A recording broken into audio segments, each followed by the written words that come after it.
भगवते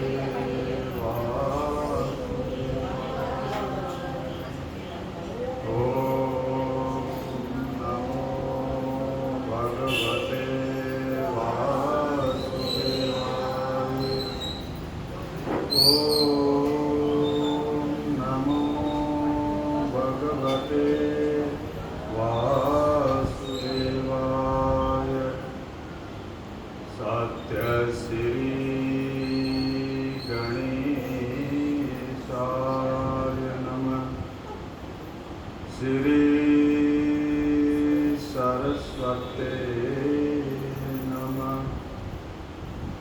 श्री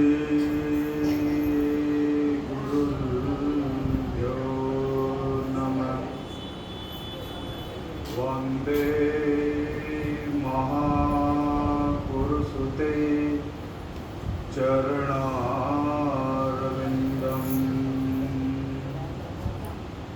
अथ ध्यानम् कस्तूरितिलकं ललाटपटले वक्षस्थले कौस्तुभम्। नासाग्रे वरमौक्तिकं करतले वेणुकरे कंकणम्। सर्वांगे हरिचंदनं सुललितं कंठे च मुक्तावली। गोपस्त्री परिवेष्टितो विजयते गोपालचूडामणि।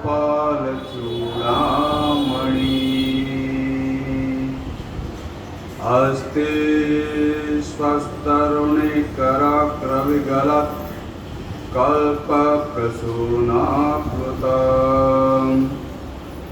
वस्तु प्रस्तुतवेणुनादलहरि निर्वाण निर्व्याकुलम्।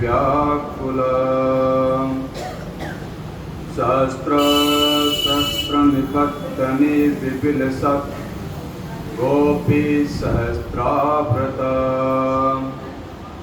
अस्तंस्तापवर्गमखिलो दारं किशोराकृति। कृष्णाय वासुदेवाय हरये परमात्मने प्रणतक्लेशनाशाय गोविन्दाय नमो नमः। गोविन्दाय अत वाणी सुधार्थे कीर्तनम मुरलीधरा मनमोहना। मुरलीधरा हे नंदनंदन नारायणा। हे नंदनंदन मुरलीधरा मनमोहना। मुरलीधरा हे नंदनंदन नारायणा। हे नंद मुरलीधरा मनमोहना। मुरलीधरा हे नंदनंदन नारायणा। नारायणा हे नंदनंदन। हे नंदनंदन नारायणा। मुरलीधरा मनमोहना। मुरलीधरा हे नंदनंदन नारायणा। हे नंदनंदन हे नंदनंदन नारायणा। हे नंदनंदन हे नंदनंदन नारायणा। हे नंदनंदन हे नंदनंदन नारायणा। हे नंदनंदन हे नंदनंदन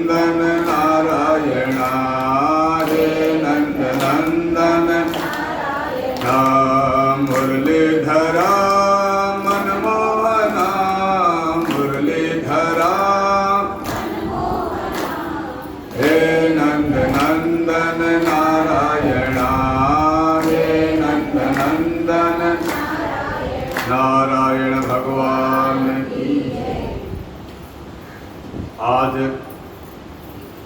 कथा का 8वां दिवस और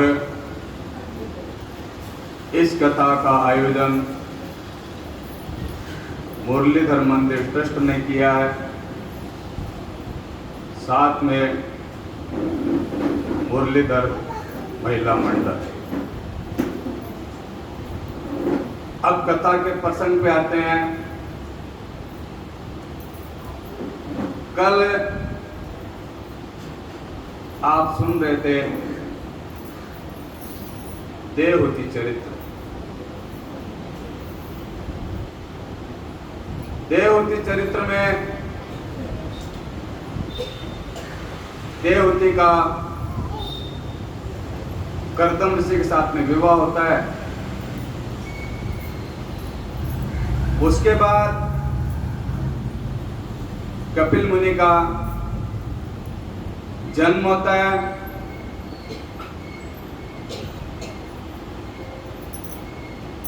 माता देवहूति कपिल मुनि से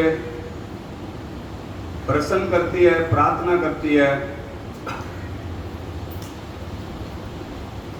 त्वं त्वगताहं शरणं शरण्यं भ्रभृत संसार तरो कुठारं जिज्ञासयं प्रगते पुरुषस्य नमामि सद्भि वदा वरिष्ठं। हे भगवान, मैं इस संसार रूपी वृक्ष में आपने अपने भक्तों के संसार रूपी वृक्ष के लिए कुठार के समान मैं इस प्रकृति और पुरुष का ज्ञान प्राप्त कराने की इच्छा से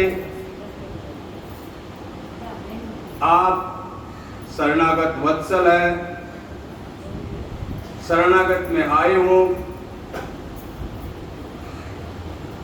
आप भागवत धर्म जानते हैं। हे प्रभु, मेरे को आप भागवत धर्म जानते हैं और सब में श्रेष्ठ है। मैं आपको प्रणाम करती हूं। तो भगवान कपिल ने कहा, माता, ये मेरा निश्चय है कि आध्यात्मिक योग ही मनुष्य को आध्यात्मिक कल्याण का प्रमुख साधन है। जहां दुख और सुख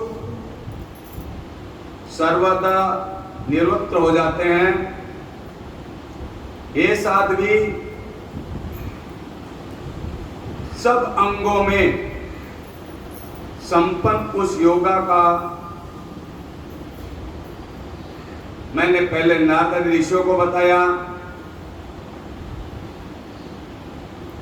उनके सुनने की इच्छा होने पर मैंने वर्णन किया था।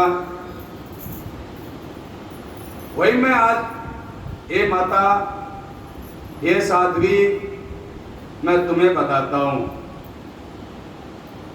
इस जीवन के बंधन और मोक्ष का कारण मन ही है, ये मान लो। विषयों में आसक्त होने पर वो बंधन का हेतु होता है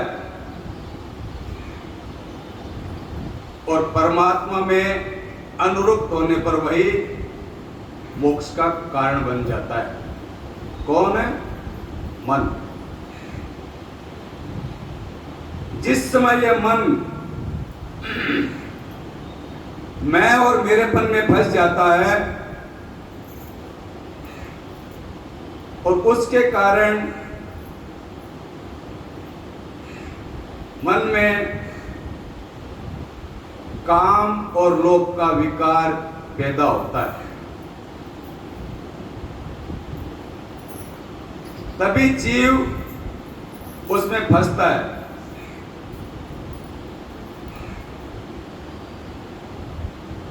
उस समय वह सुख दुख से छुटकारा पाने की कोशिश करता है, तो भगवान की भक्ति ही उससे छुटकारा दिला सकती है। और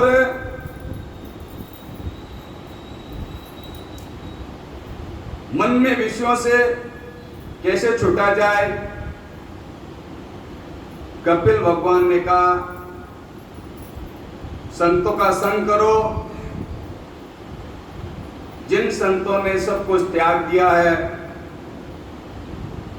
और जो संत निरंतर भजन और भक्ति में डूबे रहते हैं और जो मेरी मधुर मधुर कथाएं सुनते हैं, उनका निरंतर संग करो। कथाएं सुनते सुनते भगवान में श्रद्धा बढ़ेगी, अंत में रति से भक्ति मिल जाएगी, तो संसार से विरक्ति हो जाएगी। संसार से विरक्ति हुई और मन शांत हुआ। मन शांत हुआ, हृदय में भगवान का दर्शन हो गया। दर्शन हो गया, जीव सफल हो गया। बोलो वृंदावन बिहारी लाल की। संत तुलसीदास कहते हैं, जिस घड़े में 9 6 2 9 सुराग, उस घड़े में अगर जल भर के रखना चाहते हो तो उस घड़े को जल के अंदर डुबो के ही रखना पड़ेगा, अन्यथा उस घट के अंदर जल नहीं रुकेगा। यही एक उपाय है। तो यह मनुष्य शरीर के अंदर भी उस घट के समान 9 छिद्र है, और इस संसार की माया से अगर उस जीव को बचना है तो उसको भजन और कीर्तन में डुबो के रखना पड़ेगा, अन्यथा कोई रास्ता नहीं है। ये समझ लो।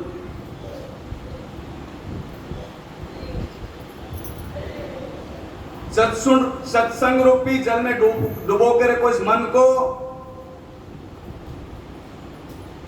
मन की गति भजन में लग जाएगी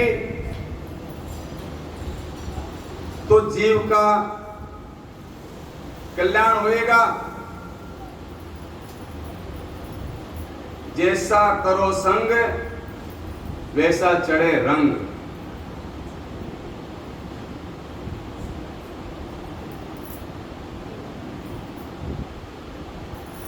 तुलसी नवगढ़ छिद्र को, तुलसी नवगढ़ छिद्र को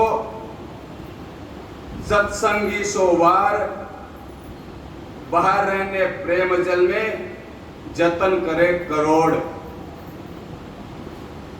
करोड़ों उपाय कर लो, प्रेम जल आपके हृदय में तब तक ठहरेगा नहीं, तब तक आप सत्संग में मन लगेगा नहीं। परमात्मा की भक्ति समस्त विकारों को मिटा देती है और वो परमात्मा का दर्शन करा देती है। जैसे भूख लगी है, जोरों से खाने की इच्छा है, शरीर में कमजोरी भी आ गई है, ज्यादा से ज्यादा खाने की इच्छा भी है, लोभ भी है, लेकिन जब भोजन सामने आया तब एक साथ में 3 काम होते हैं। खाने के साथ साथ में भूख कम हो जाएगी, शरीर में जो कमजोरी वो शक्ति में बढ़ने लगेगी, और ज्यादा खाने की जो इच्छा है वो कम हो जाएगी। इसी तरह जब आप भजन करोगे, कीर्तन करोगे, तो पाप कटेंगे, साथ में भक्ति बढ़ेगी, साथ साथ में मन जो भोगों में फंसा है उसकी इच्छा कम होगी, खत्म हो जाएगी, संसार से मन हट जाएगा और भगवान में लगने लगेगा। मन भगवान में लगा, भगवान का दर्शन हो गया, परमात्मा हमारे अंदर ही है, लेकिन हमको उसका अनुभव नहीं होता। इसीलिए परमात्मा और आत्मा इस तरह रहते हैं जैसे हमारे दोनों हाथ।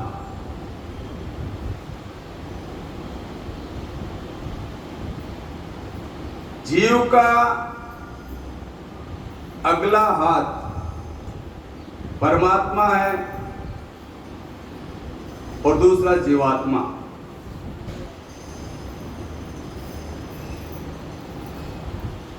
जो परमात्मा का हाथ है वो दूसरे हाथ को देखता है, लेकिन जीवात्मा का जो हाथ है वो जगत को देखता है। देखो, ईश्वर जीव को देखता है, जीव जगत को देखता है। भगवान कहते हैं जगत की ओर से मुड़ करके मेरी ओर देखना प्रारंभ कर दे, तुम्हारे करोड़ों करोड़ों जन्म के पाप मिट जाएंगे, तुम्हारे करोड़ों जन्मों की अशांति नष्ट हो जाएगी, तुम्हें शांति मिल जाएगी। सन्मुख होय जीव मोहि जन्मे, अर सन्मुख होय जीव मोहि जबहि, कोटि अबनाश तोहि। तुम्हारे करोड़ों जन्म के पाप उसी समय नष्ट हो जाएंगे, मेरे सन्मुख हो जा।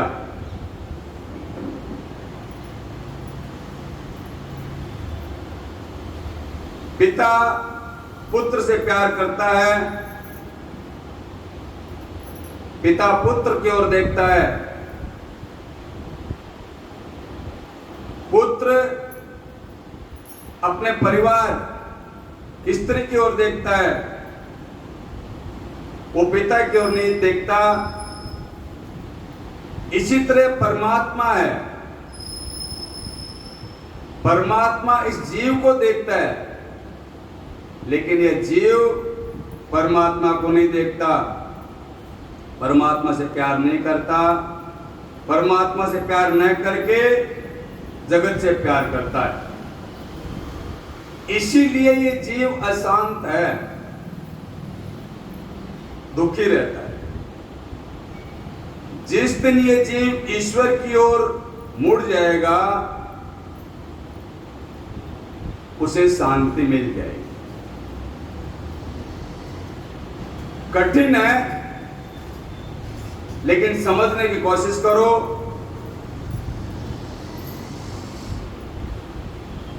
पहले भी मैं कई दफे बता चुका हूं, निद्रा, सुसुप्ति,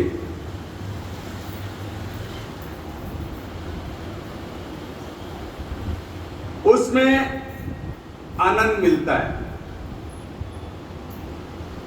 जहां जीव अपने स्वरूप को देखता है और भगवान की गोद में पहुंच जाता है, उसे सुसुप्ति नींद कहते हैं।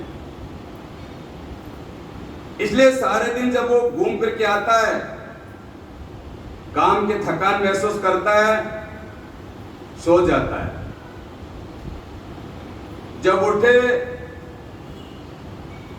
तो अपने आप को हल्का पाता है, अच्छा पाता है, सारी थकान खत्म हो जाती है। तो इस संसार में, इस जगत में थकान है, तनाव है, टेंशन है। परमात्मा में शांति है, हल्कापन है, आराम मिलेगा, आनंद मिलेगा। आप प्रतिदिन ईश्वर के पास में जाते हैं थोड़ी देर के लिए और नई एनर्जी पाकर के फिर संसार में निकल जाते हैं। बच्चा खेलता है, खेलते खेलते थक जाता है तो मां की गोद में आके सो जाता है। तो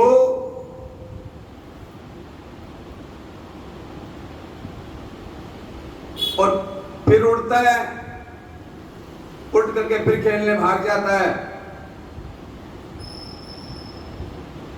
मां की गोद थकान मिटाती है, खेलने से बालक थक जाता है। संसार में काम करने से तनाव बढ़ता है, टेंशन बढ़ जाता है। रात्रि में जब भगवान की गोद में चले जाते हैं तो शांति मिल जाती है। नींद में जगत को भूल जाने के बाद शांति मिलती है। ये सब बातें देवहूति को भगवान बता रहे हैं कि मां इस प्रकार तुम करो तो संसार से विरक्ति होगी। मन को हटा के रखो, वही शांति है। और ये शांति आपको जीवन भर प्राप्त होती रहती है। उसी शांति में आनंद, ये ध्यान रखना। संतों के पास में शांति है और इस संसार में संपत्ति जरूर है लेकिन शांति नहीं है।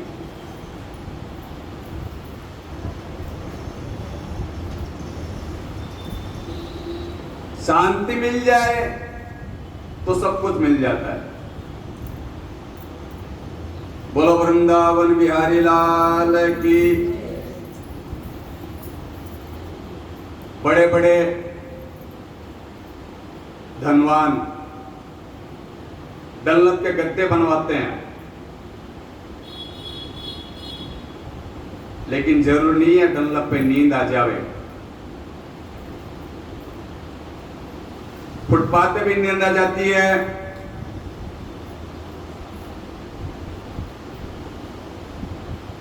तो तनाव रहित जीवन भगवान की गोद में मिलता है।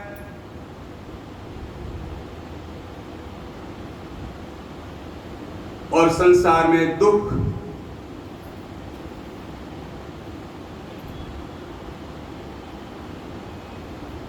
और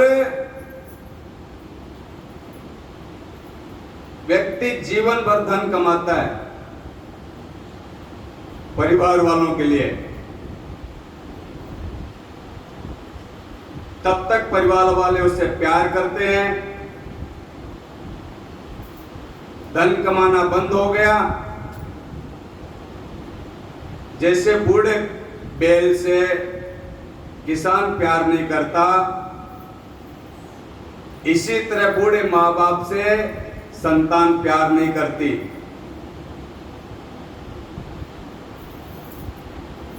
फिर घर में वो बोझ हो जाते हैं। जैसे गली में हम रोटी का टुकड़ा डाल देते हैं कुत्ते को, शास्त्र कहता है उसी प्रकार का व्यवहार होता है।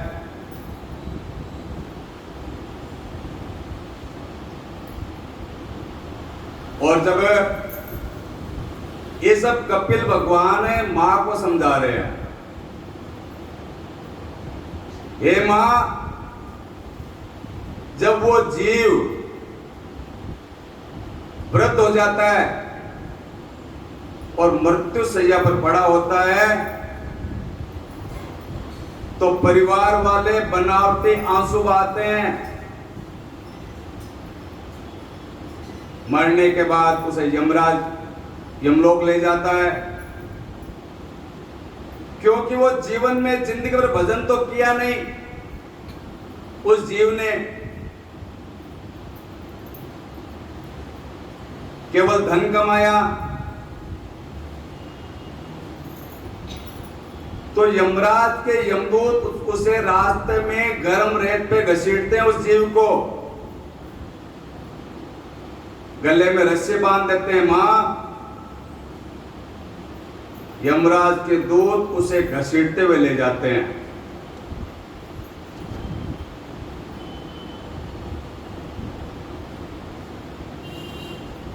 और ऊपर से चाबुक भी मारते हैं। सड़क के किनारे पक्षी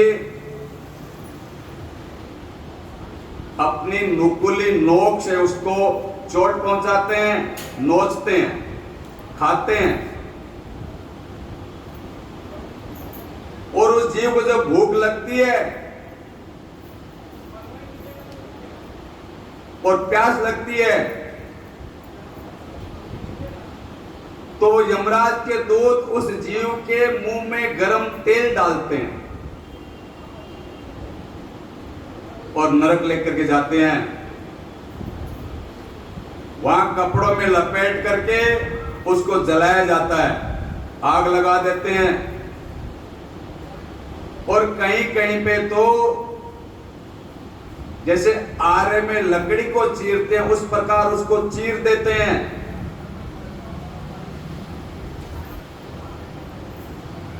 और जो जीव, ये सब यात्राएं उसी जीव को मिलती है जो संसार में गलत काम करता है। और जो इस संसार में गलत काम करता है उसको लोहे की गरम स्त्री से आलिंगन कराया जाता है। और हजारों वर्षों तक ये परंपरा चलती रहती है, जब तक उसके जितने पाप किए हुआ उसका दंड उसको न मिल जाए तब तक।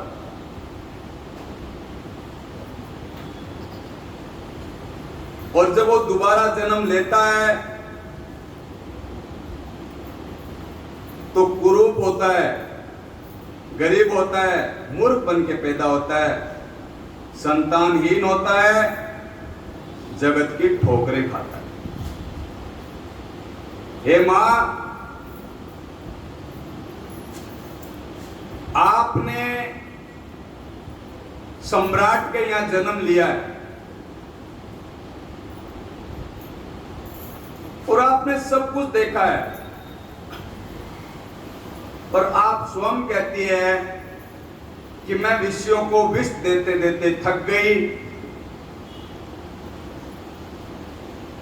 और मैं तो इतने श्रेष्ठ कुल में जन्म हुआ मेरा, माता देवहूति का।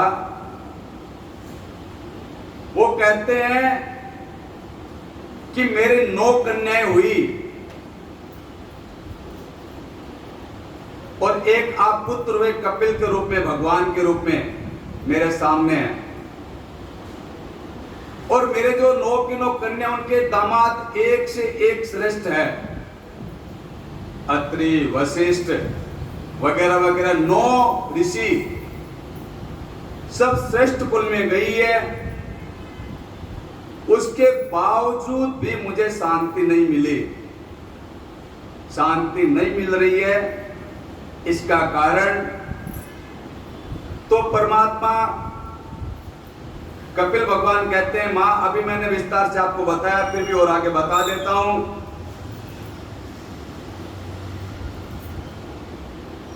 तो व्यक्ति अगर धर्म करता है तो आपकी तरह श्रेष्ठ कुल में जन्म लेता है, स्वर्ग को जाता है, स्वर्ग के सुख भोग करके दोबारा जन्म लेता है और आगे बहुत श्रेष्ठ धनवान बनता है,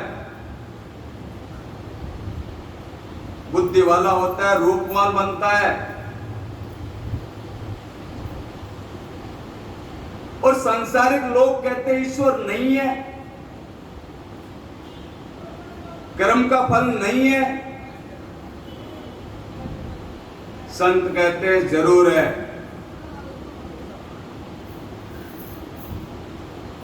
एक व्यक्ति ने कहा महाराज हमें विश्वास नहीं होता,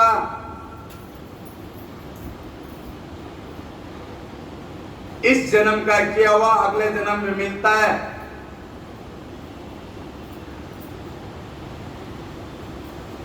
लेकिन कथा और भजन से मनुष्य है और इस मनुष्य के सब प्रकार के संशय खत्म हो जाते हैं, मिट जाते हैं।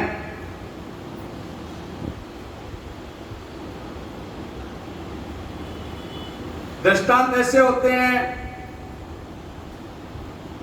देखो भाई, दो बच्चों का संसार में जन्म होता है। इसी संसार की बात बता देते हैं। एक बच्चा टाटा बिरला रिलायंस वालों के यहां जन्म लेता है, दूसरा बच्चा फुटपाथ पे पैदा होता है।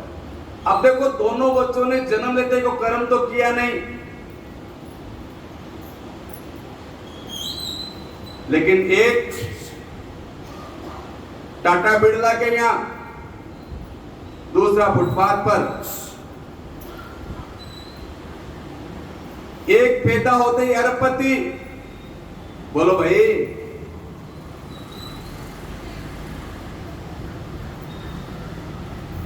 पैदा होते ही अरबपति, सोने के चम्मच में दूध पीता है, चांदी के पालने में झूलता है और 2, 5, 10 दासियां तो एनी टाइम उन पे खड़ी रहती है उसकी सेवा में, और 50 लाखों रुपया उसके जन्म के उत्सव में उड़ा दिए जाते हैं।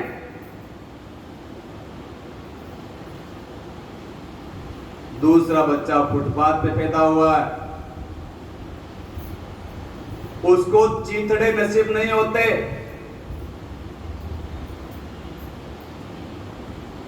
मां बीमार पड़ जाती है, पेट भरने को अन्न नहीं है, इलाज के लिए पैसे नहीं है। अब बताओ दोनों बच्चों ने कौन से कर्म कर दिए?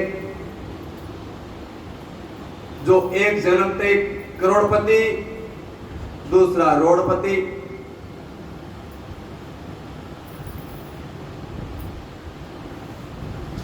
तो होगा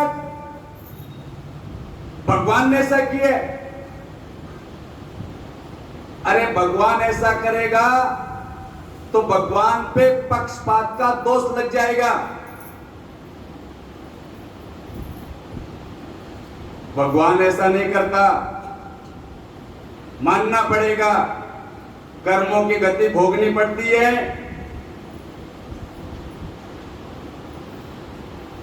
महाभारत में प्रसंग आता है, युधिष्ठिर जी ने भगवान कृष्ण से प्रश्न किया कि हे प्रभु, ये दुनिया किसने बनाई? भगवान कृष्ण ने कहा मैंने बनाई। तो फिर आपने किसी को सुंदर, किसी को कुरूप बना दिया, किसी को धनवान और किसी को गरीब बना दिया, आपने किसी को संतान वाला बना दिया, किसी को संतानहीन बना दिया। ये कैसी सृष्टि है आपकी? अरे सबको धनवान बनाते, सबको सुंदर बनाते, क्योंकि महाराज युधिष्ठिर बड़े धर्मशील थे, सहनशील थे। तो उन्होंने कहा फिर हमारा संसार पूरा दिव्य स्वर्ग हो जाता।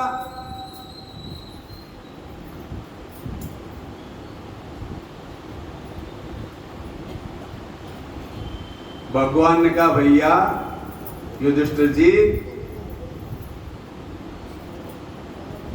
मजिस्ट्रेट जो फैसला देता है ना, जो जजमेंट देता है, वो किसी का राग और द्वेष नहीं देखता। वो फाइल के आधार पर आदेश देता है मजिस्ट्रेट। एक व्यक्ति लाखों रुपया दान कर दिया, 100 वर्षों बाद, हजारों वर्षों बाद में दूसरी जगह पैदा होगा, तो किए हुए दान का ब्याज नहीं बढ़ेगा? जरूर बढ़ेगा। वो ऐसे घर में पैदा होगा जो उसे बिना कमाए लाखों करोड़ों मिल जाएंगे, जैसे टाटा बिरला क्या पैदा होने के बाद मिल जाते हैं।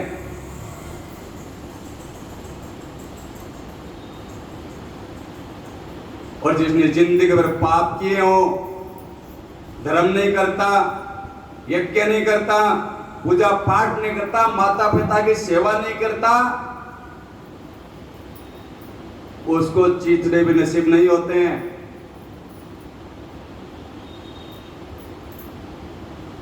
और माता पिता का कमाया हुआ पैसा पूरा सोरा सुंदरी में लुटा देता है, अगले जन्म में गरीब पैदा होता है, पैसे पैसे के लिए मोहताज होता है। बोलो वृंदावन बिहारी लाल की। शास्त्र कहता है अदात धनात, बचपन में ही दान की आदत डाल दो बच्चों में।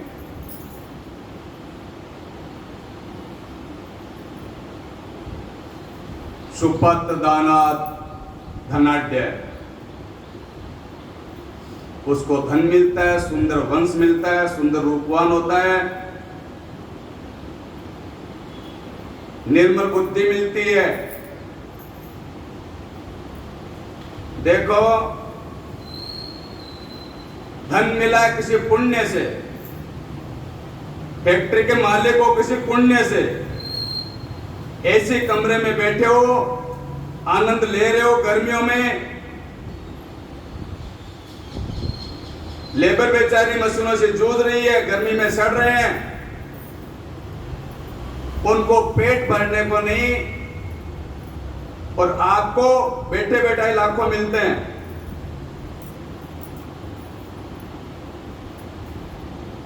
और वो बेचारा जो मशीन में काम करता है, दिन भर परिश्रम करता है, परिवार का पेट नहीं पाल पाता।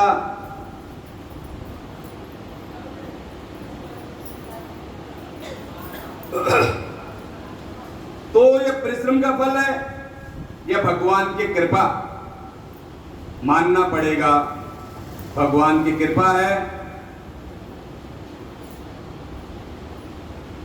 ईश्वर को भूल जाओगे तो वो माफ नहीं करेगा।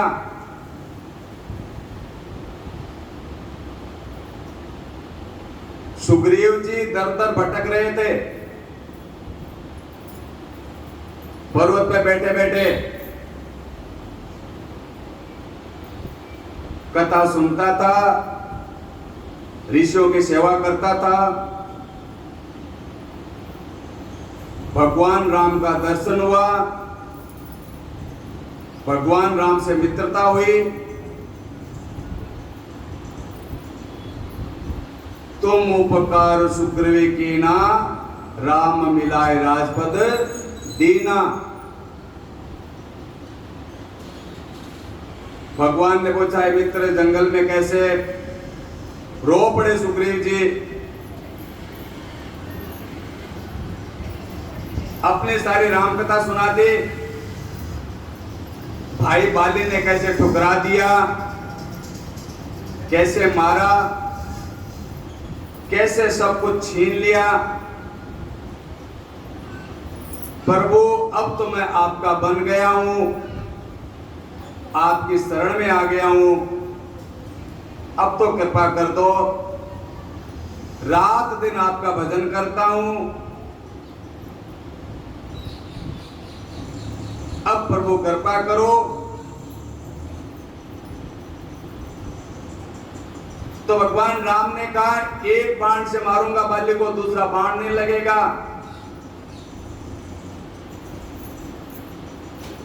राम ने बाली को मार दिया। मारने के बाद सुग्रीव को राजा बना दिया। सुग्रीव को वापस परिवार पत्नी मिल गए।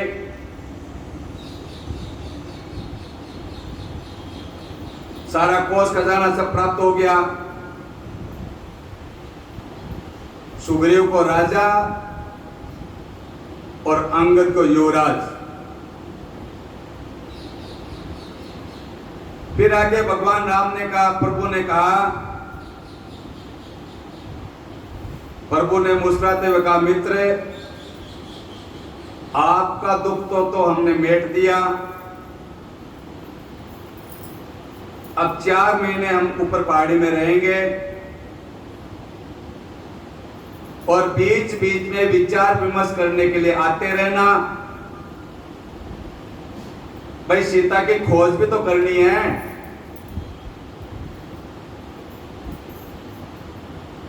तो विचार विमर्श करना है। सुग्रीव ने कहा, प्रभु ऐसा कहकर के आप मेरे को लज्जित कर रहे हो।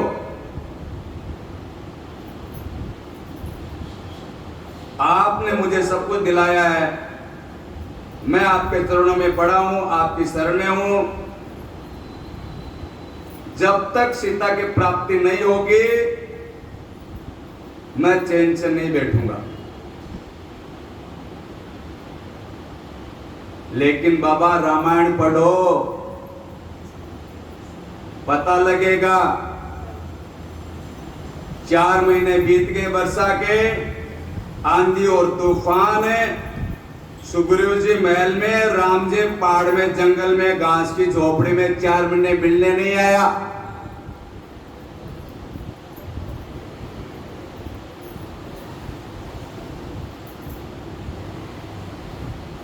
तब भगवान राम को कहना पड़ा, वो बाण मेरे पास अभी तक सुरक्षित है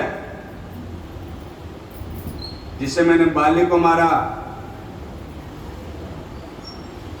कल सूर्योदय के समय तक अगर सुग्रीव मेरे शरण में नहीं आया तो उसको मार डालूंगा, यदि मेरे शरण में नहीं आया तो ये संसार के लिए रामायण में भी एक संकेत है। उस प्रभु ने आपको बहुत कुछ दिया है। छोटे घर से बड़े घर वाले बना दिया, बड़े घर से कोठी वाले, कोठी वाले से महलों का बनवा दिया। लेकिन हम आज उन्हें भूल रहे हैं सुग्रीव की तरह। तो राम का काल दंड आज भी उनके हाथ में है। जिस ईश्वर ने हमें सब कुछ दिया उसे भूलना नहीं बाबा, हमेशा याद रखना। भूल जाने में नुकसान है, आगे नरक है और इस जीवन में शांति नहीं है। ईश्वर की शरण में जाना है, यही शांति मिल जाएगी और आगे के दुखों से बच जाओगे। बोलो वृंदावन बिहारी लाल की। माता का गर्भ नरक है, नरक।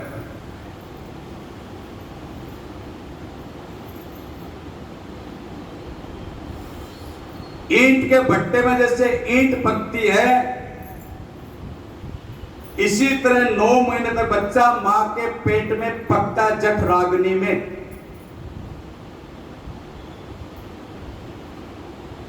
और रक्त कुंड में 9 महीने पेट में रहता है। गर्दन में पैर फंसी रहती है, हाथ मुड़े हुए, माता अगर मिर्ची खा ले तो सारे दिन जलन लगती है उस जीव को।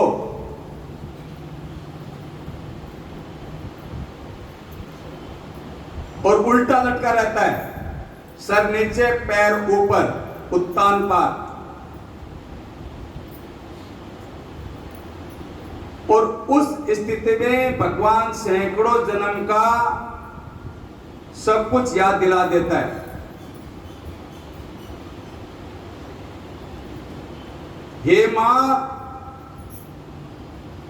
तब वो बालक गर्भ में रोता है, उसे उस समय रक्त के कीटाणु काटते हैं, जैसे मच्छर का डंक मारते हैं उसी तरह उस कीटाणु काटते रहते हैं। वो जीव क्षण क्षण मूर्छित होता है गर्भ के अंदर, तब रोता है और कहता है, हे प्रभु, एक बार इस नरक कुंड से बाहर निकाल दे, मैं तुम्हारा इतना भजन करूंगा, इतना भजन करूंगा कि मैं इस नरक कुंड में दोबारा कभी नहीं आऊं। एक बार निकाल दे। 9 महीने तक वो रोता है और जैसे ही जमीन पे जन्म लेता है, पृथ्वी पर जन्म लेता है, भूमि पर वाधा परवानी, अरे भूमि पर वाधा पर पानी, जन जीवन माया लपटानी।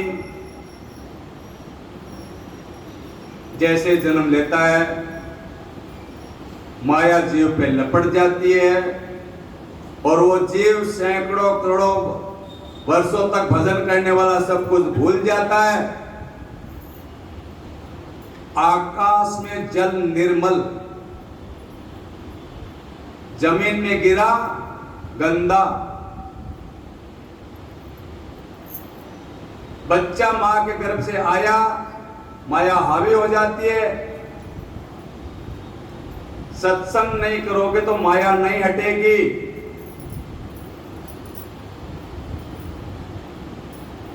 तो हनुमंत लाल जी दौड़ते दौड़ते सुग्रीव जी के पास में गए, महाराज क्या कर रहे हो?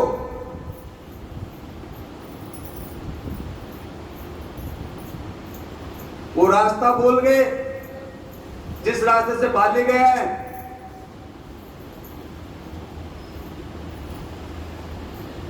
वो रास्ता सोरा नहीं, बहुत चौड़ा है। वो बाण रखा हुआ राम के पास अभी भी, सावधान हो जाओ। जैसे हनुमंत लाल जी ने इस प्रकार का, सुग्रीव कांप गया, सुग्रीव की हालत खराब हो गई। इसी प्रकार संतों का काम है जीवों को जगाना। जागो, सुनकर जाग जाओ तो अच्छा है, राम को पा जाओगे। सोते रहो तो मर जाओगे। बोलो वृंदावन बिहारी लाल की। इसलिए जागते रहो।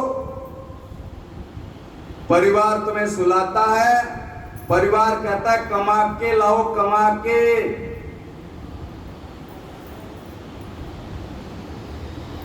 एक उदाहरण सुनो।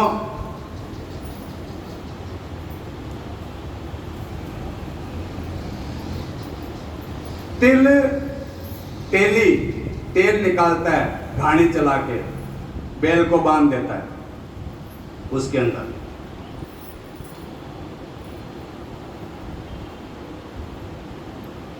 कोल्हू का बैल। तेली क्या करता है? बैल की आंख पे पट्टी बांध देता है और उस कोल्हू में उसको लगा देता है बैल को, और फिर उसको घुमाता है। 2-4 चक्कर लगाता है तो थोड़ी सी खल उसको खिला देता है। जो खल निकलती है तेल निकलने के बाद में उसे थोड़ी सी खल बैल को खिला देता है। फिर उसको घुमाता है। आंख पे पट्टी बंदी है बैल के, बैल को आशा की ओर मिलेगी, वो चलता रहता है। वो बेल 10-20 चक्कर लगाता है, वो तेली आता है, फिर थोड़ी सी खली का टुकड़ा उठा के बेल को खिला देता है, फिर काम में लग जाता है। वो बेल घूमता रहता है। इस आज में अब खली मिलेगी, अब खली मिलेगी। 1-2 घंटे बाद में फिर आता है, फिर 2-4 टुकड़े खली के देख करके उसको फिर घुमाता है। शाम तक घुमाता है। शाम को पट्टी खोल करके उसी बेल के द्वारा ढेरों खली वो बेल निकालता है, तेल निकालता है, और थोड़ी सी खली उसके सामने रख देता है। इसी तरह ये जीव इस संसार में जिंदगी भर कोल्लू की बेल की तरह घूमता है। सुबह थोड़ी सी चाय के रूप में खली मिल गई, एक आधा पराठा मिल गया, जाओ दुकान पे, ऑफिस में कमाने जाओ। दोपहर को ऑफिस में, दफ्तर में टिफिन पहुंच जाएगा। शाम होते होते थर्मस का, चाय का थर्मस पहुंच जाएगा। शाम को फिर चाय और रात को खाना, फिर सो जाओ। कोल्लू की बेल की तरह जिंदगी भर घर परिवार का पेट भरते रहो, कमाते रहो, और अंत में 7 मन लकड़ी में जल जाओ। यही बचा है। और अंत में गंगा जी में बह जाओ। ये व्यक्ति कोल्लू की बेल की तरह सारे जिंदगी पिसता है। न कथा, न पूजा, न पाठ, न ध्यान, न सत्संग। परिवार का प्यारी आंखों की पट्टी है। ये जीव उस बेल की तरह अंधा होकर लगा रहता है। जागो, समय आ गया है, दुनिया छोड़ के जाना है, साथ में कुछ जाएगा नहीं। संत कहते हैं बहुत गई थोड़ी रही, बहुत गई थोड़ी रही, अब तो चेत नारायण काल चिरैया चुग रही, निस दिन आयु खेत, आयु प्रतिदिन कम हो रही है।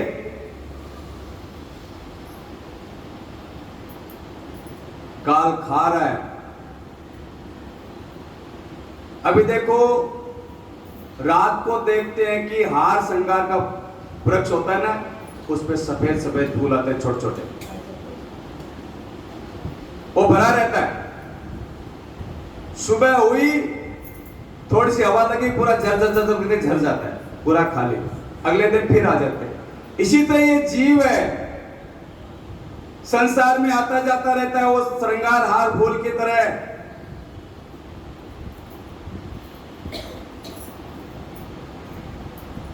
झड़ते रहते हैं, नए बनते रहते हैं।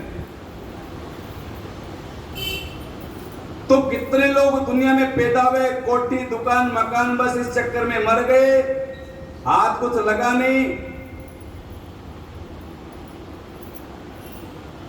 एक दृष्टांत आता है, सिकंदर।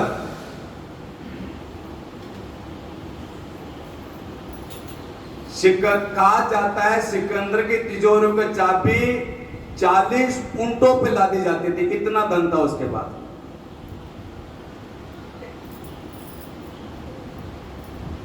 सिर्फ तिजोरियों की चाबियां 40 ऊंटों पे लादी जाती, तो सोचो कितना धन होगा उसके पास में।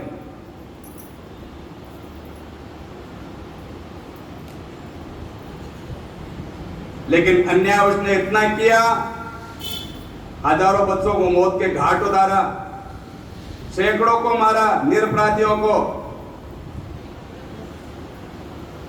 दुनिया का बादशाह बनना चाहता था, उसका ख्वाब था वो संकल्प नहीं हुआ, बादशाह बनने का संकल्प पूरा नहीं हुआ, मर गया।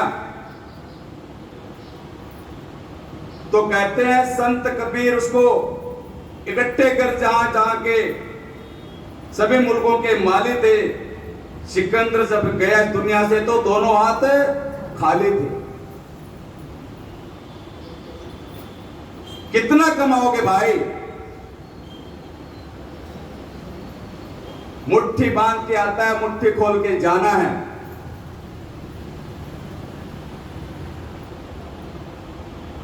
माता के पुत्र हमारा, बहन के भाई मेरा, भाई के ये भुजा मेरी, नर के नर मेरा, मन फूला फूला फिरे जगत में कैसा नाता रे।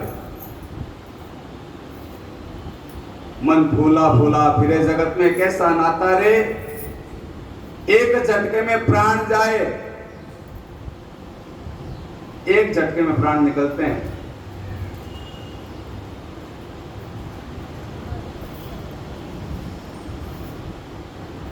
तो कोई भरोसा नहीं है जीवन का।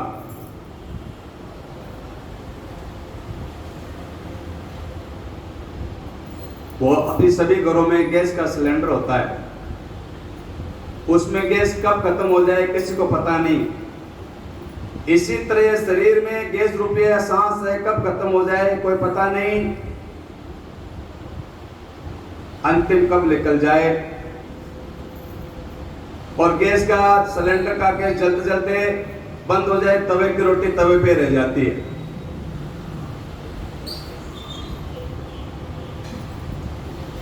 तो अंतिम सांस कब निकल जाए, व्यक्ति हजारों इच्छाएं कमाता है, अधूरी रह जाती है।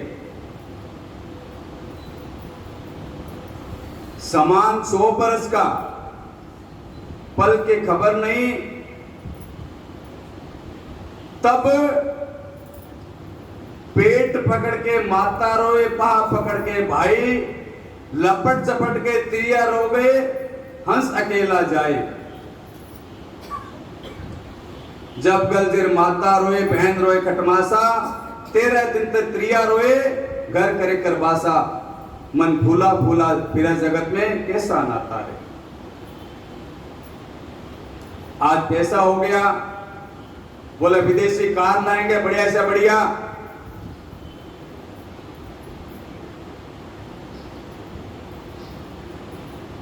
देखते हैं कौन सेठ आए विदेशी कार लेकर के। अरे बाबा, जीव विदेश कार में घूमे या हवाई जहाज में घूमे, अंतिम यात्रा तो काट की घोड़ी पे करना है।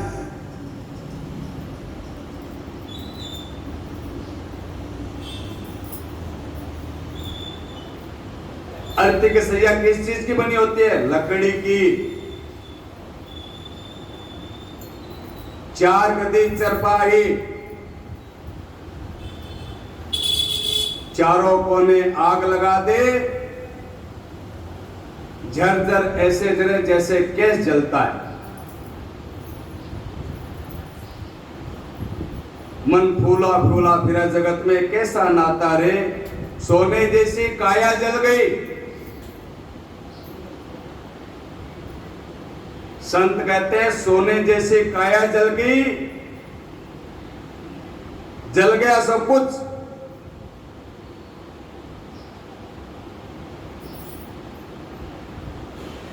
संत कहते हैं, साधु कहते हैं, जगत में कोई सार नहीं है।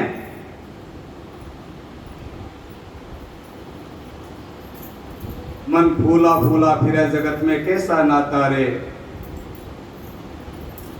अरे ये जीव, तुम संसार में मेहमान बन के आए हो, मालिक बन के बैठ गए।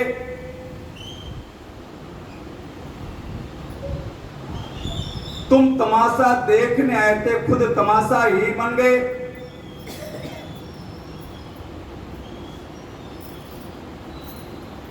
ये दुनिया सरा है, सरा।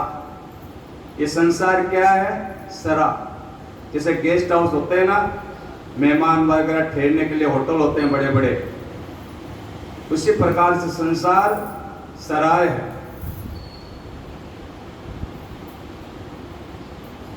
जैसे रेलगाड़ी का डिब्बा, स्टेशन आते टिकट खत्म हो जाता है तो उतरना पड़ता है।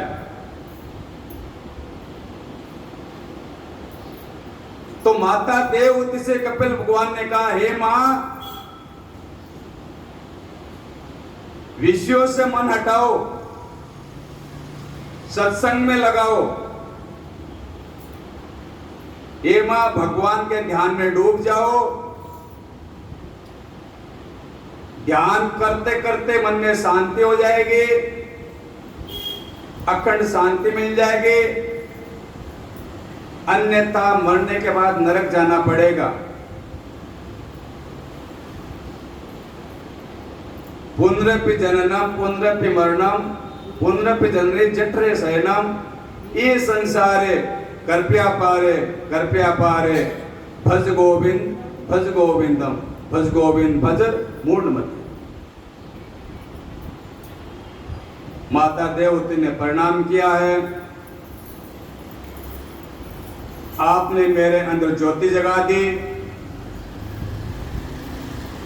देखो, इस शरीर में 25 तत्व होते हैं, 25 तत्व। पंच महाभूत,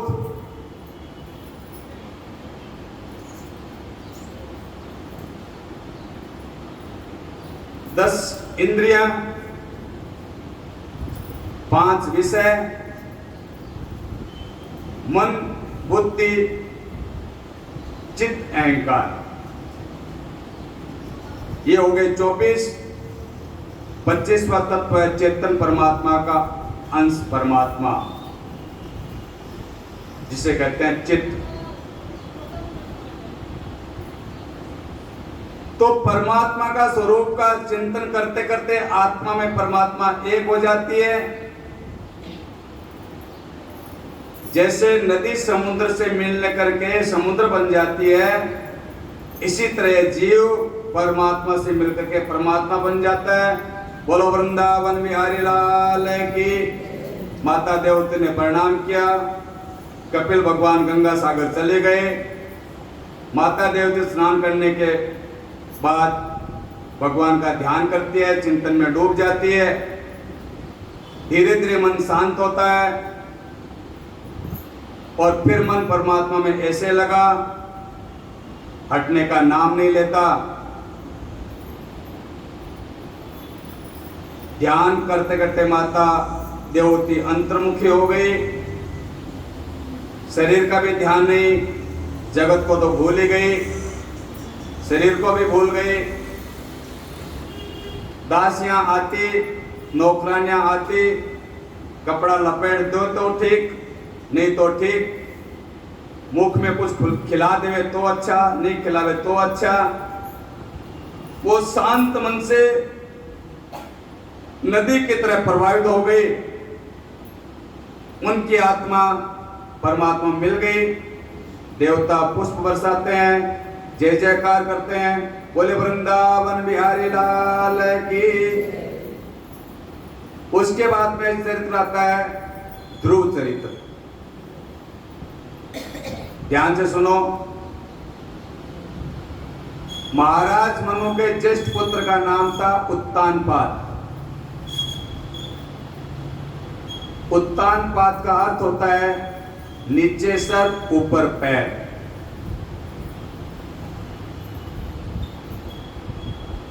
और ये जब जीव जन्म लेता है तो यही मुद्रा रहती है, यही कंडीशन रहती है। तो संसार का समस्त जीव उत्तानपाद है।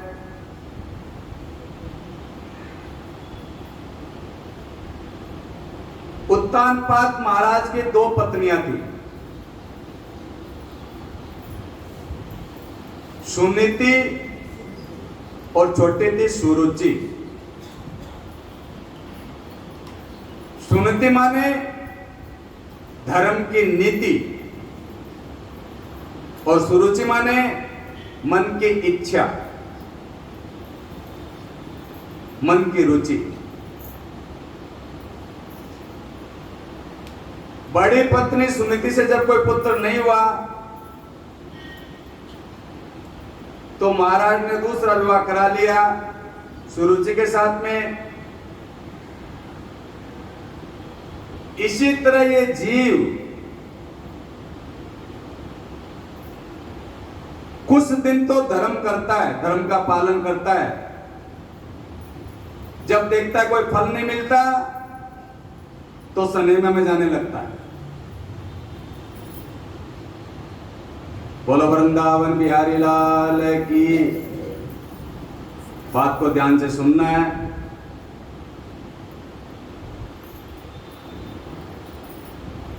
तो मन की रुचि सुरुचि, उसने महाराज ऐसा चक्कर चलाया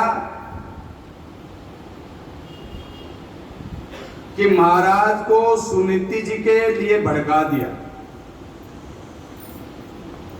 और भड़का करके सुनीति जी को घर से निकलवा दिया।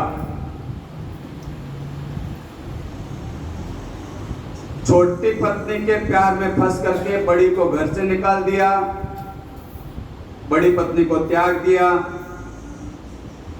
लेकिन बड़ी पत्नी सुनीति ने महाराज को नहीं त्यागा, नहीं छोड़ा। उस बड़ी पत्नी सुनीति ने पति उत्तानपाद परम पिता परमात्मा भगवान मुरलीधर का भजन करते हैं और वो अपने पति का भजन करती है, अपने पति का ध्यान करती है, चिंतन करती है।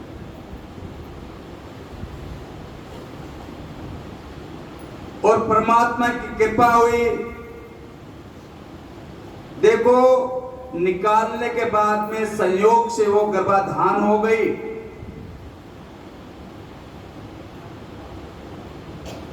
बड़ी पत्नी सुनीति से ध्रुव जी का जन्म हुआ। बोलो ध्रुव भगवान की। तो छोटी पत्नी, उनसे उत्तम नाम के बालक का जन्म हुआ। सुरुचि को जब इस चीज का पता लगा कि सुनीति को पुत्र हुआ है तो बहुत दुखी हुई, उसको बहुत कष्ट हुआ।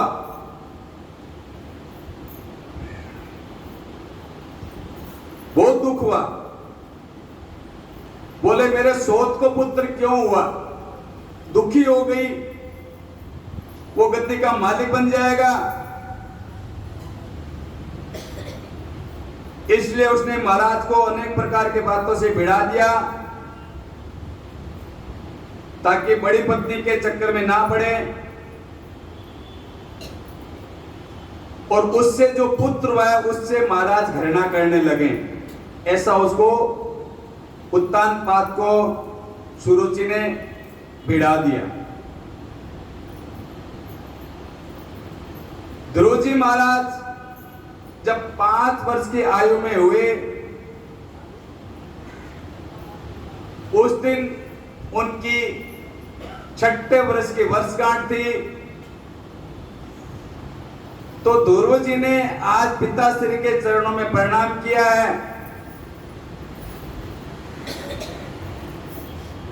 लेकिन पिताश्री उत्तानपाद जाने उनको देखा ही नहीं, उसकी तरफ नहीं देखा और ना ही उनको आशीर्वाद दिया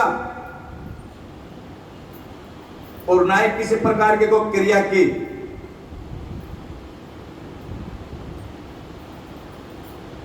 उत्तानपाद महाराज छोटी पत्नी का पुत्र उत्तम को गोद में लेके रखा हुआ है और उसी के साथ में खेल रहे हैं, हंस रहे हैं, प्यार कर रहे हैं।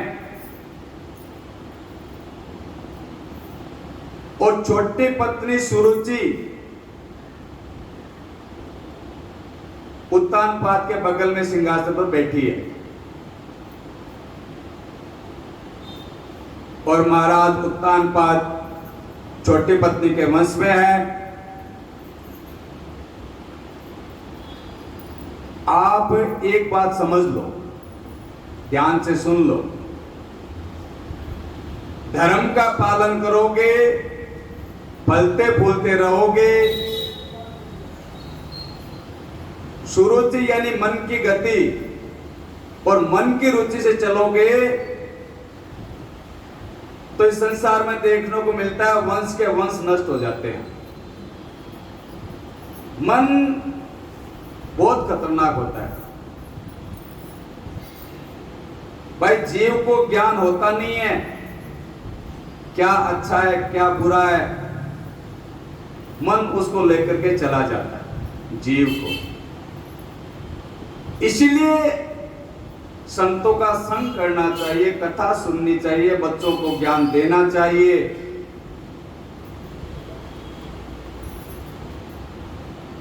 तो उत्तानपाद महाराज छोटी पत्नी को बगल में सिंहासन में बैठा कर रखे हैं।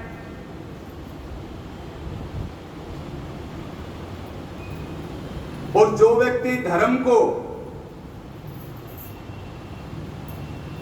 और उसकी नीति को छोड़ देता है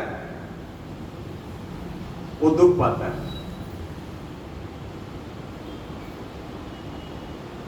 तो सुरुचि का वंश नहीं चला, उसका वंश खत्म हो गया। सुनीति जी का ही वंश चला आगे। उत्तम शिकार खेलने गए, मारे गए। सुरुचि अपने पुत्र को ढूंढने गई, जंगल में आग लग गई और वहां पे वो मर गई, क्योंकि अन्याय किया था।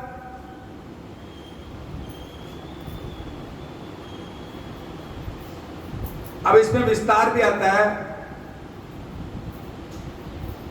कि जब ध्रुव को नहीं उठाया, वापस कथा पे आते हैं, 5 साल कहते ध्रुव जी नहीं उठाया,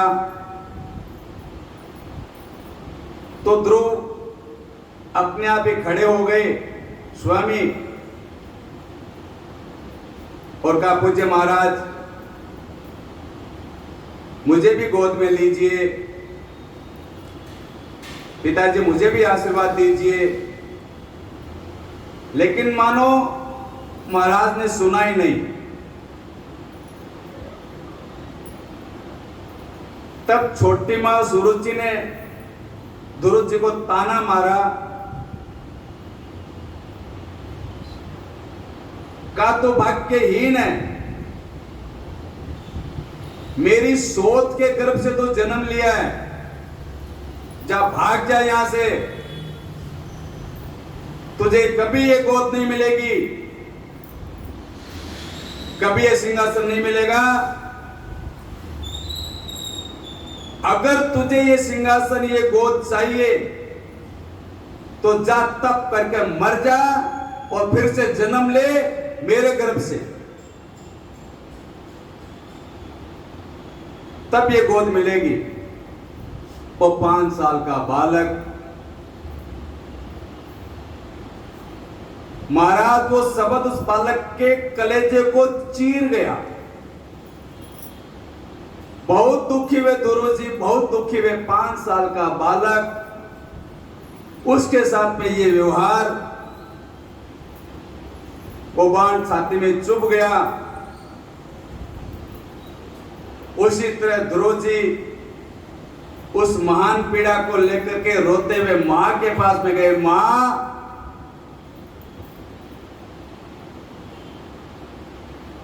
और ध्रुव जी मां से लिपट करके रोने लगे। इतने रोए महाराज, उनके इतना वेदना बढ़ गई कि उनके मुख से शब्द नहीं निकलता, जवान फंस गई रोते रोते, इतने रोए।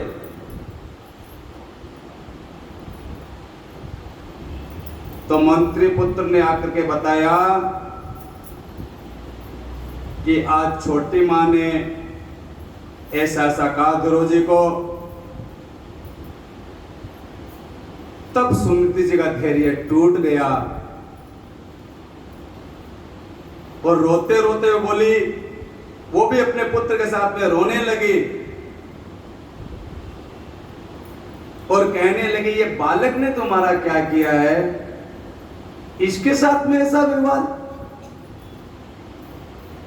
अरे कुछ तो विचार करो, ये 5 साल का बालक है,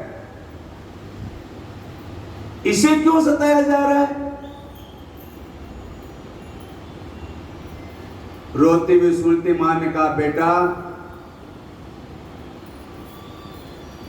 किसी का अमंगल नहीं सोचना। देखो ये होती है माताएं, किसी का अमंगल नहीं सोचना बेटा। हमने पहले जन्म में कुछ किया होगा, कर्म ऐसा हो गया होगा, वही बेटा हमको भोगने को मिल रहा है। द्रौपदी ने पूछा, मां आप महाराज जी की पत्नी नहीं है क्या? अगर है तो वो आपको बगल में क्यों नहीं बैठाते? मैं उनका पुत्र नहीं हूं क्या? नहीं बेटे, तुम उन्हीं के पुत्र हो, तो महाराज मुझे गोद में क्यों नहीं लेते? मां उत्तम को गोद में बिठा के रखते हैं, मां मुझे पिताजी की गोद चाहिए। कहते कहते गुरुजी फिर तड़प उठे। माता हो तो सुनीति जैसी, और माता हो तो सुमित्रा नंदन लक्ष्मण जैसी, ये होती है माताएं जो अपने पुत्रों को सन्मार्ग में लगा दे, भजन में लगा दे। जो माता अपने पुत्रों को संस्कार ना दे सके, तो संत कहते हैं वो माता कितनी हीन है, कितनी बेचारी है।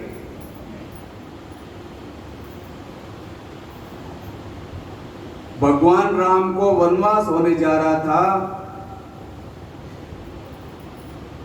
लक्ष्मण लाल जी को भेजा श्री राम ने कि जा माता सुमित्रा अम्बा से आशीर्वाद लेकर के आ जाओ। तो लखन लाल जी सुमित्रा अम्बा को प्रणाम किया और बताया कि प्रभु वनवासी हो रहे हैं।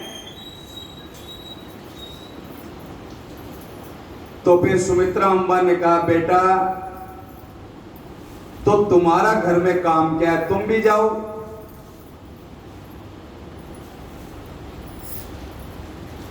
मैंने तो तुम्हें राम की सेवा के लिए जन्म दिया है, यदि राम वनवासी हो रहा था तुम भी साथ चले जाओ। लखन लाल जी ने कहा, मां साथ जाने के लिए आपसे आज्ञा लेने आया हूं। तो सुमित्रा अम्बन का बेटा, मेरी आज्ञा की क्या आवश्यकता पड़ गई? प्रभु ने कहा मां की आज्ञा लेके आओ। तो सुमित्रा अम्बन का, मां अरे लखनलाल, मां तो तुम्हारी वहीं खड़ी थी, सीता मां है, पिता राम है। हम और राजा दशरथ तो एक जन्म के माता पिता हैं, सीता और राम तो जन्म जन्मांतर के माता पिता है। जीव प्राणी मात्र के माता पिता है।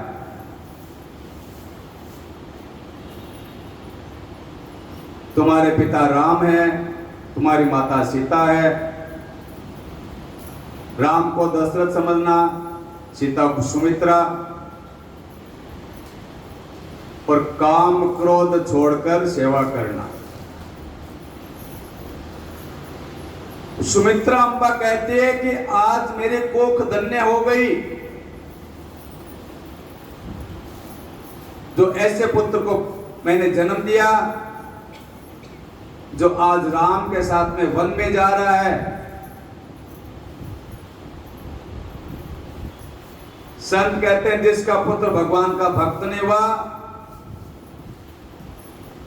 पुत्र पुत्रवती युवती जग सोई, रघुपति भगति व्यास सुख न होई।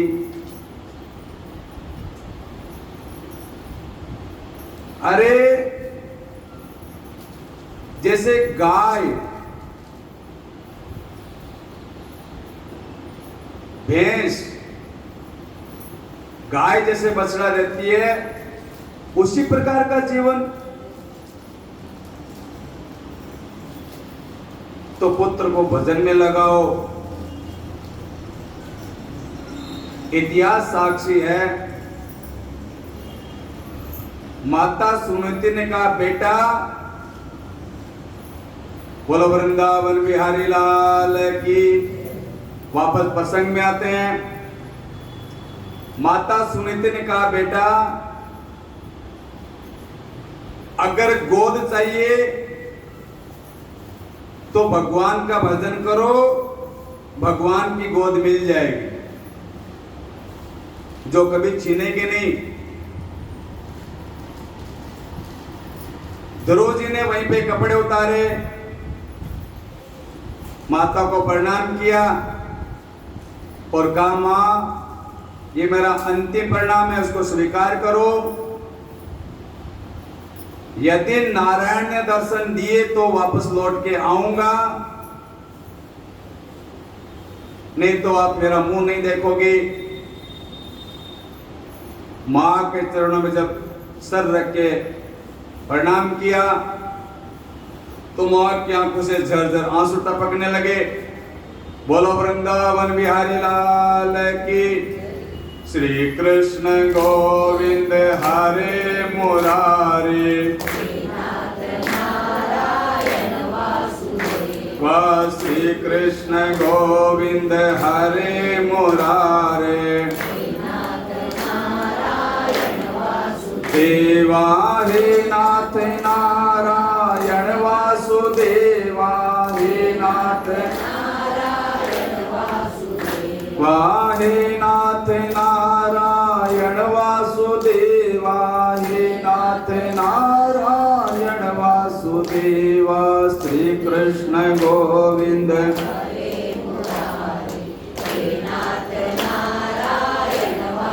देवा, श्री कृष्ण गोविंद हरे मुरारे,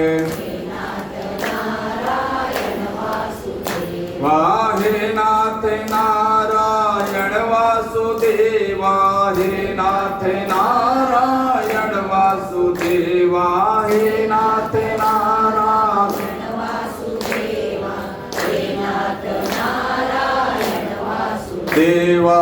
राधे कृष्णा कृष्णा कृष्णा राधे राधे, राधे कृष्णा हरे रामा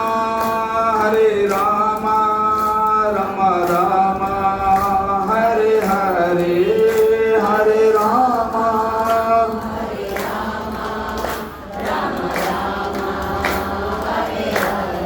श्री कृष्ण गोविंद हरे मुरारे, हे नाथ नारायण वासुदेवा। श्री कृष्ण गोविंद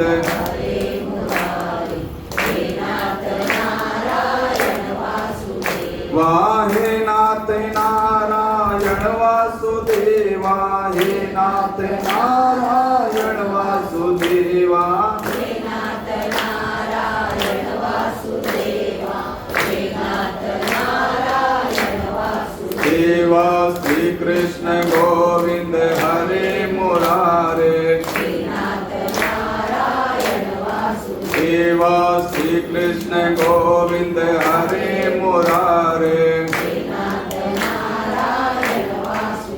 वाहे नाथ नारायण वासुदेवा, हे नाथ नारायण वासुदेवा, हे नाथ नारायण वासुदेवा, हे नाथ नारायण वासुदेवा। राधे कृष्णा कृष्णा कृष्णा राधे राधे, राधे कृष्णा हरे रामा राम राम हरे हरे, हरे राम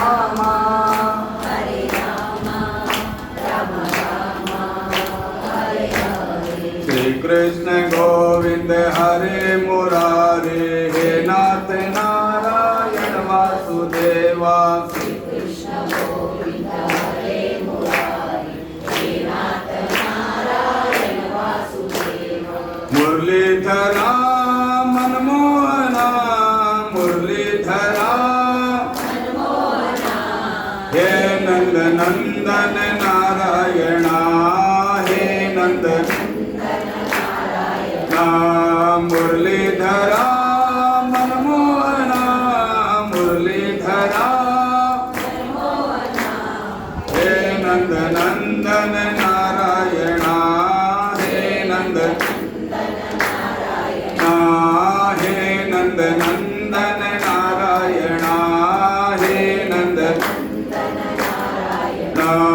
मुरलीधरा मनमोहना मुरलीधरा हे नंद नंदन नारायण हे नंद नंदन हे नंद नंदन नारायण हे नंद नंदन नारायण भगवान की